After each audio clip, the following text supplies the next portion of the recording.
Hi, I'm Rachel. I'm 54 years old, and this last year has been nothing short of horrific for me and my daughter-in-law. But before I get into that, allow me to give you some background information about my son, Ethan. Ethan is my only son. At the time of Ethan's birth, my husband and I were struggling a lot to get our business off the ground, but we desperately wanted to start a family, so we limited ourselves to only one child. We figured it would be easier to take care of only one child and also give them all our attention. And we did just that. We worked hard all day to provide for Ethan, and when we got back home from work, we gave Ethan our undivided attention. It was exhausting initially, but seeing Ethan look so happy made everything worth it. As the years passed, Ethan grew up into a smart young man. He still spent as much time as he could with us, even when he went off to college. Aside from being smart, Ethan also was a very good-looking person, and so with that came his personality shift into being a player.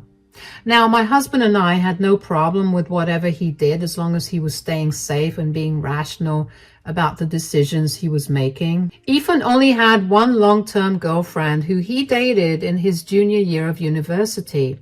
He ended up breaking up with her only because I caught him talking to another girl a year after they graduated. They had been planning to move in together, but I managed to convince him to break up with her because if he was already talking to other women, then he wasn't in love with his girlfriend. My husband and I did begin to get worried about the kind of person our son was turning into after that. We tried our best to counsel him. We felt like everything worked out when he met my daughter-in-law, Valerie. The two of them met because of some mutual friends and apparently hit it off immediately. If I'm being completely honest, I adored Valerie the day that Ethan brought her home. She felt like the daughter that I never got to have. Ethan and Valerie dated for around 3 years before finally tying the knot. I thought that everything was going perfectly for Ethan, and by that point, all my worries about his morals and his behaviors were calmed. To make things even better, less than a year after the two of them got married, Valerie told us that she was pregnant. I was ecstatic at the idea of becoming a grandmother, especially because I got to be around a child without having any stress about the business, considering how successful my husband and I are now. After she announced her pregnancy, though, Valerie barely came over to our place. Before she got pregnant, my husband and I would regularly host Ethan and Valerie for dinner, at least once a week or every other week. I began to get concerned, so the next time I invited Ethan over, I asked him about Valerie. "Hi, Mom. How are you?" "Hi, sweetie. I'm doing good. How are you and Valerie doing?" "We're doing good." "Where's Valerie? Why didn't she come with you?" "Well, you know how pregnancy is." "Oh, no. Does she need help with anything? I mean, I'm free. I can help her do a bunch of things if she needs to." "Oh, no, it's okay. I reduced my working hours to help her around the house." "Sure, but I'm sure that a little more help would never hurt. Besides, being a woman who went through pregnancy too, I think I'll be able to offer a little more help and advice regarding her pregnancy." "It's really okay, Mom. I've got it all under control." "Are you sure?" "Yeah, I'll call you if we ever need anything." "Yes, you absolutely should. Speaking of calling, though, I should make an effort to call Valerie a lot more." "No." "No?" Look, Mom, I was trying to be as gentle as possible about this, but Valerie has been begging for some space for herself." "What do you mean?" "She's been feeling a little smothered by all the attention and advice she's been getting from her side of the family. She told me to make sure that no one bothers her right now." "Oh, that's odd." "I thought so too, but it's probably her hormones or something. Anyway, all I know is I want to make this pregnancy as comfortable as possible for her. And if that means telling everyone to leave her alone for a bit, then I'm doing that." Okay, I got it. I'll keep my distance, but I will call you to ask for updates if that's okay, of course." "Yeah, that's more than fine." "You're doing a great job, by the way. I'm sure that Valerie's having a much easier time with you by her side." "I really hope she is. Anyway, let's go out and get dinner now." I did think that Ethan's reasoning was off, but I didn't think about it too much. I mean, who was I to butt into how his relationship worked? I wanted to call Valerie after that, but I chose to honor her wishes. I understood how crazy pregnancy could make you.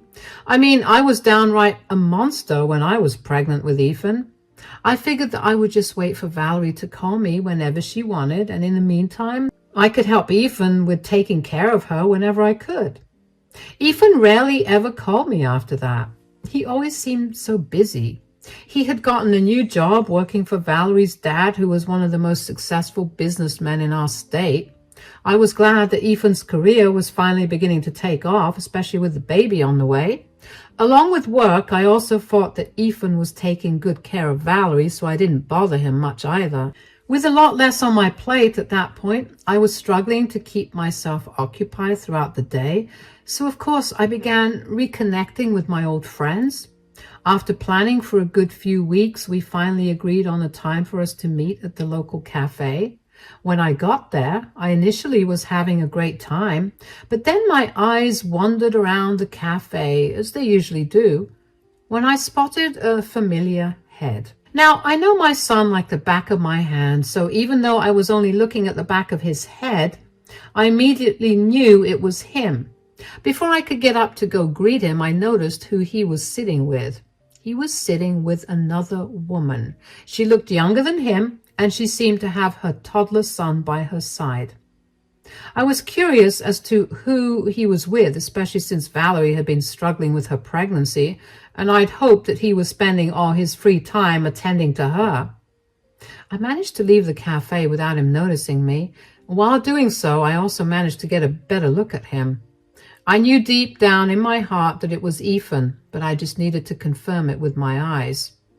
It was him, and he was with another woman. They were holding hands on the table, and they were laughing about something. Something didn't feel right to me. I knew that Ethan told me not to call Valerie, but no matter how much I tried to put my gut feeling aside, I couldn't. So eventually, I gave in and I called Valerie to check in on her. "Hey, Rachel." "Hi, darling. Are you doing okay? It's funny you're asking me that when I should be asking you, how are you doing?" "I'm doing great. Thank God you're all right now. I can't imagine what you must have been going through."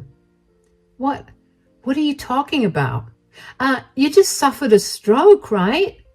"No, I didn't." "Are you sure?"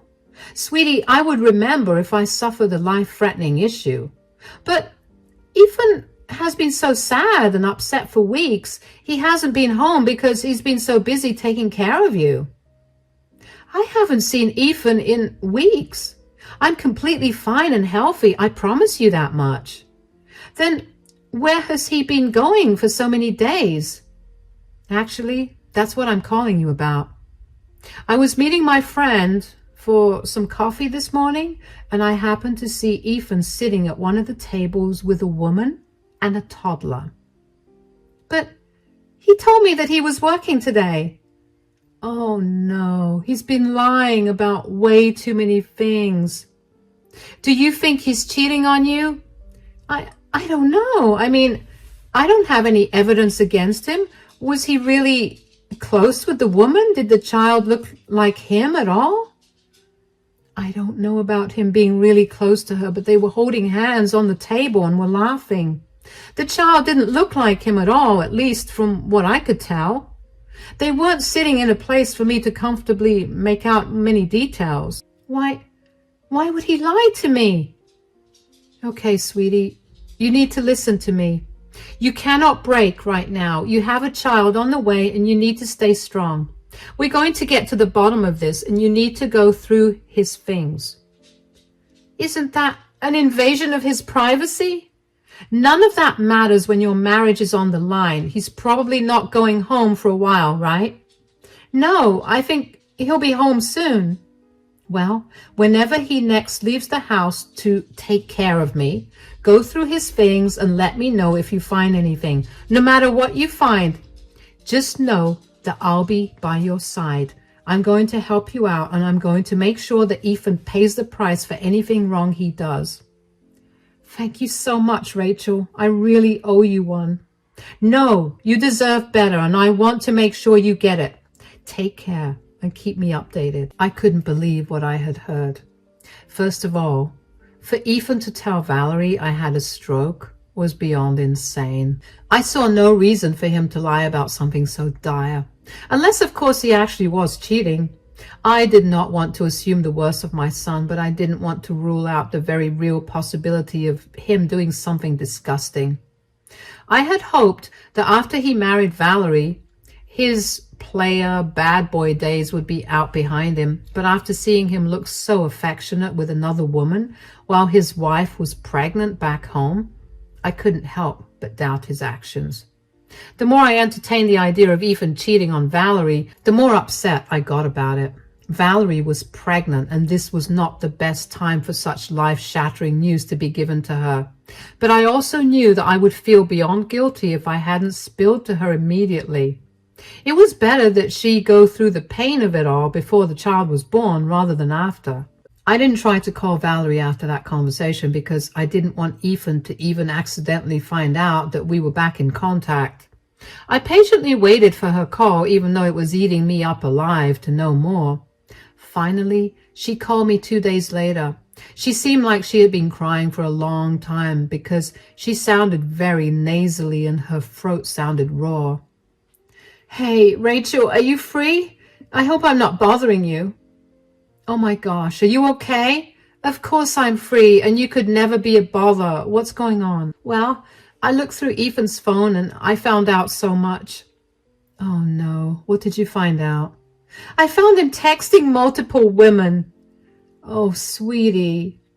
That's not even the worst part. It turns out that who he's been visiting for so many months, he's apparently met at least 20 women in this period, and one of them was my colleague from work, who he happened to meet during a work dinner that I invited him to. That's disgusting. Oh my gosh. And apparently the woman that you saw him with is pregnant with his child too. I feel so disgusting. I can't expect you to feel good after finding out all of this, but I do want you to channel all these negative feelings you have into teaching him a lesson. Yeah, but could I ask you something? Of course, sweetie. Do you think I'm ugly? Do you think that there was something I could have done to make sure Ethan remained faithful to me? Sweetie, you can't think that way. You're not ugly at all.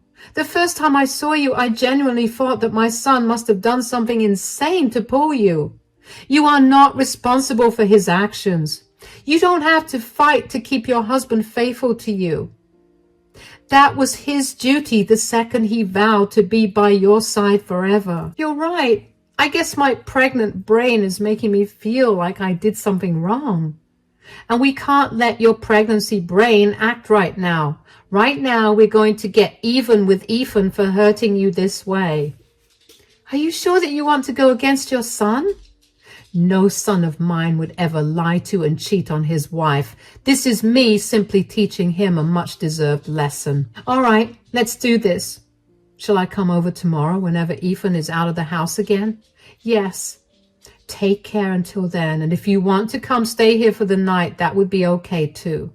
No, I'd much rather whatever we do come as a huge surprise to Ethan. I don't want him to know that we're onto his lies at all. All right then. I'll meet you tomorrow.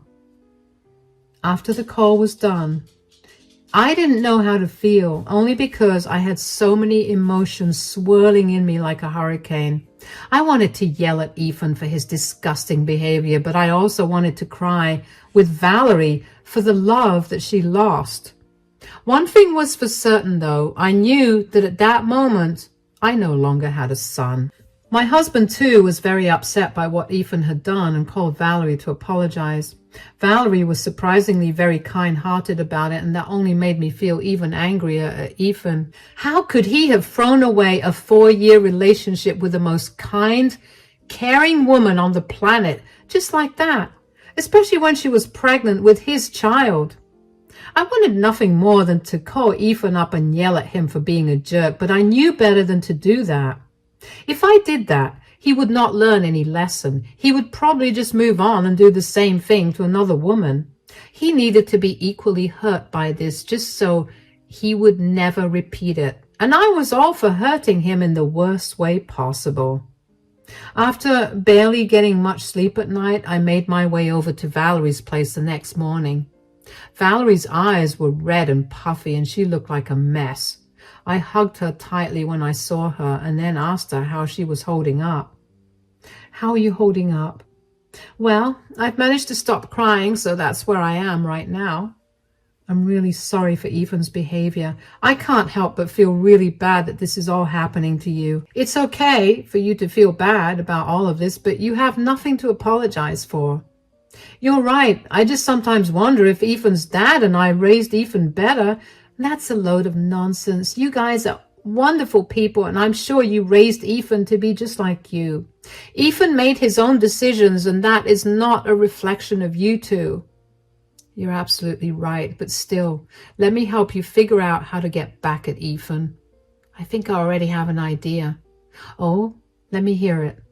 "I was thinking of informing my dad about Ethan cheating on me. I'm sure with all the time he's been sleeping around with other women, he's been slacking at work. I'm sure that Dad is only letting him work with him because Ethan is my husband and Ethan needs the money, considering I'm pregnant." "That's brilliant. Your dad can fire him and you can file for a divorce against him. But will your dad just blindly believe you?" "Of course. But he won't have to blindly believe me because I have all the proof I need of Ethan's cheating on me." "That's my girl. That's so smart of you. Okay, and what about the woman that Ethan got pregnant? Does she know that he's married?" "From what I could tell, she didn't." "Then I think it's time you tell her. Confront her with all the evidence and see what she says." "Do you really think that will go well?" "Even if it doesn't, at least the woman will be informed. And if it does go well, then it'll be horrific for Ethan. Either way, it's a win." "You're right. I'll talk to my dad about this."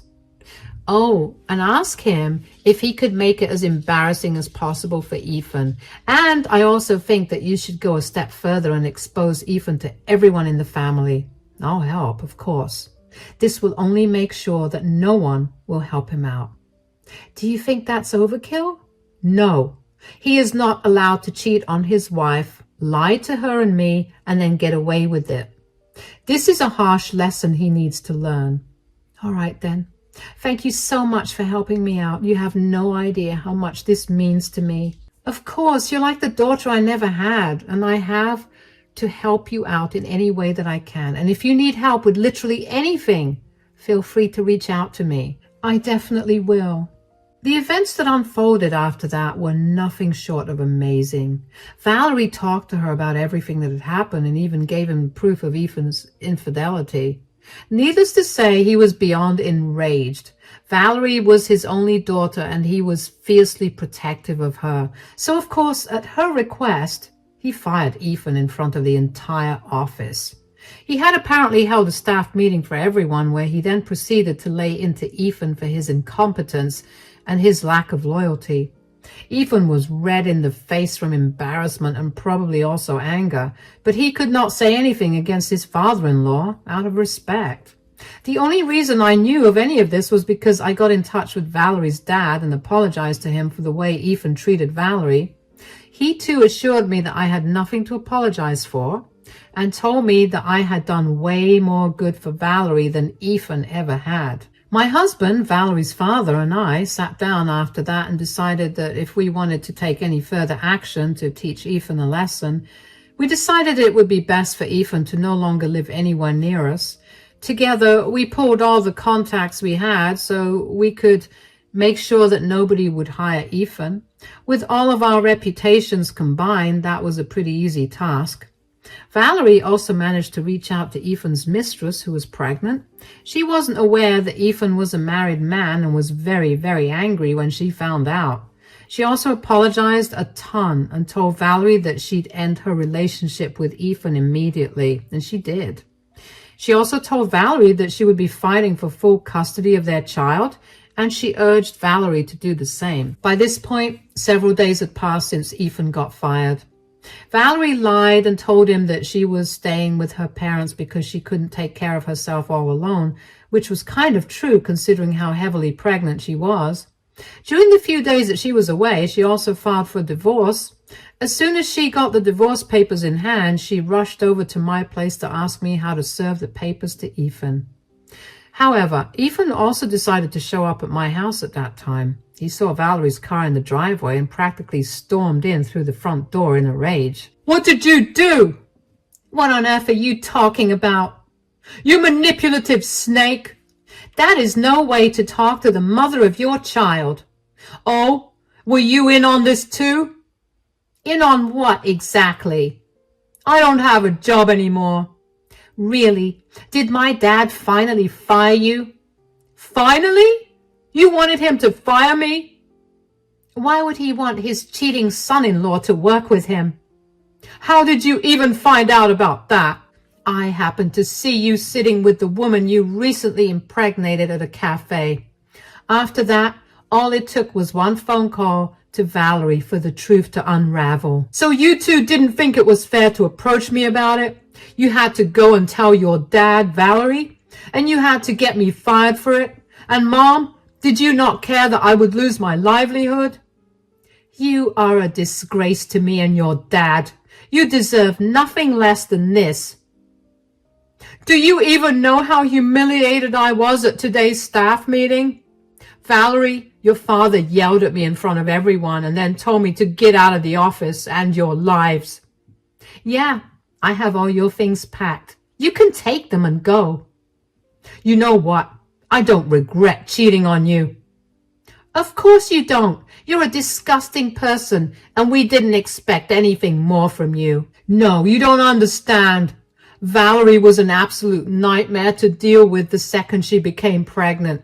She was always angry and always in pain. She snored so loud that I barely got any sleep, and she never did any of her work around the house. I would come back home from a tiring day of work to a dirty house and no food. Of course I went to search for satisfaction elsewhere." "You made me pregnant. Don't you dare forget that. You begged me to have your children, even when I told you I didn't want children for another few years. And of course I wasn't able to do much. I was in so much pain because of the pregnancy. You can't possibly blame me for the pain. And it's even more pathetic of you to blame Valerie's pregnancy for your incompetence as a husband. Your satisfaction should never have come first. Your first priority should have been Valerie and her well-being, something that I told you I would help you with, but you lied about doing yourself." "I had to lie. The two of you meddled too much, and I needed a foolproof plan to make sure I got what I wanted." "Well, you just did. So don't blame me for the consequences of your actions. Surely you anticipated getting caught and paying for it, right?" "What I did not expect was you two teaming up against me." "I don't see why I need to have any sympathy for you. Just take your things and get out." "This is not over. I'm going to make your lives hell." "Sure. Let me see how you do that when you have no job." "What do you mean?" "Valerie's dad, your father, and I have made sure to put you on a statewide blacklist for your profession. No company is going to hire you. Good luck." "What? Is this how you treat your own son? How can you betray your son this way?" "You are not my son anymore. You're nobody to me or your father anymore. We want nothing to do with you. Do us a favor and block and delete our numbers from your phone. Now get out before we call the cops on you." Ethan looked at me like as if he'd been slapped in the face. His eyes welled up with tears at the realization of his mistake caught up with him. Did I feel an ounce of guilt or sympathy for him? Absolutely not. The only reason that I was so enraged by his act was because I knew firsthand how a cheating partner could destroy a family. I went through it with my own parents, and the memories of my mother breaking down every single day because of how hurt she was still haunt me to this day. I felt no remorse or sympathy for Ethan, and frankly, neither did my husband. We had much more pressing matters to attend to anyway. Valerie was due to give birth only a few days after Ethan came over. We put Ethan on the back burner, but we made sure to change the hospital where Valerie was going to give birth, just to make sure that Ethan would not intrude. Thankfully, Valerie had a very healthy, normal birth, and I now have a beautiful baby grandson. A few weeks after Valerie gave birth, though, Ethan came back into our lives. He would come over to my house at any time of the day just to scream at me for ruining his life. He would first do that and then beg me for forgiveness. He tried to tell me that his other child with the other woman also needed him to be here. Apparently his mistress got full custody of the kid and he got visitation rights. But there was a clause for him if he did not follow his visitation schedule and missed 5 visits, then he could kiss his visitation rights goodbye. It would not be possible for him to visit this child of his very often if he did not find a job in this state, and in fact, he wouldn't be able to see either of them. Ethan's mistress was very kind towards Valerie and recommended to Valerie the same lawyer she used against Ethan to get full custody of their child. Of course, Ethan did not make the divorce or any of the child custody agreements easy for Valerie. It took a long few months for the court to decide what to do, and finally they ruled in Valerie's favor. She was given a majority of the assets, and she was granted full custody of my grandson. Ethan had the same clause applied to him with the custody of my grandchild as well. And when the verdict was announced, I could see how physically stressed Ethan was about it. My husband and I blocked Ethan everywhere, and after we threatened to get the cops involved again, Ethan stopped coming over to our house to yell profanities at me. My husband and I focused on taking care of Valerie and our grandson.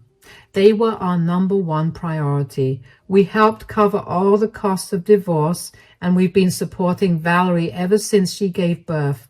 We felt it was the only way we could make it up to her for Ethan's horrible behavior. We're nearing the 1-year anniversary of finding out that Ethan had been cheating, and I can safely say that we're all in a better place right now. Well, except for Ethan. I heard through some extended family members that Ethan moved across the country and managed to land a job, but he's still doing miserably. I would feel bad, but I simply can't bring myself to. My grandson would have had a really hard time had Ethan's ways been exposed when my grandson was able to understand what was going on. I would never have let that happen, but the thought was enraging. For now, though, I'm in a better place. I do mourn the loss of the son I thought I had, but I'm in therapy to deal with all my bizarre emotions. I have people that genuinely care for me by my side, and that's all that matters. Thank you so much for listening to my story.